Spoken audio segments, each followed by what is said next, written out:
para naman ito sa mag-asawa o mga mag-partner.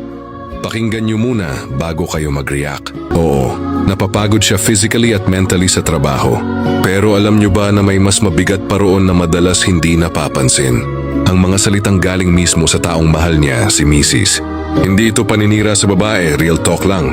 Ayon sa mga relationship experts tulad ni Dr. John Gottman, isang kilalang psychologist sa pag-aaral ng mag-asawa, mas matinding epekto sa emotional health ng isang tao ang constant criticism, contempt, at negative words mula sa partner kumpara sa stress sa trabaho.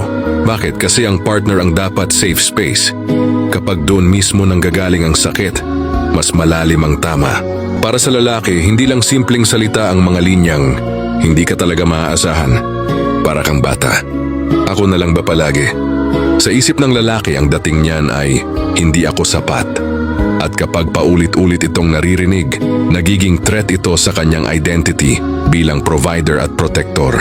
Kaya mapapansin nyo, imbes na makipagtalo, tatahimik na lang siya. Hindi dahil wala siyang pakialam, kundi dahil durog na siya sa loob at ayaw na niyang lumala pa. Doon nagsisimula ang overthinking. Nawawala ang focus. Kahit nagtatrabaho siya, dala niya ang bigat ng mga salitang tumatak. Unti-unti nababawasan ang gana, kumpiyansa, at minsan pati pagmamahal sa sarili. Hindi ito drama, maraming lalaking Pinoy ang ganito pero hindi marunong magsalita tungkol dito. Kaya sana, maging maingat din ang mga babae sa mga binibitawang salita. Hindi ibig sabihin nito na bawal magreklamo o magsabi ng saloobin. Ang punto, paano mo ito sinasabi? Imbes na panlalait gawin itong usapan, imbes na sumigaw gawin itong pag-unawa.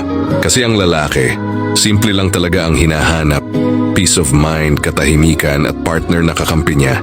Hindi kalaban. Sa pag-aasawa, hindi kayo magkalaban. Team kayo.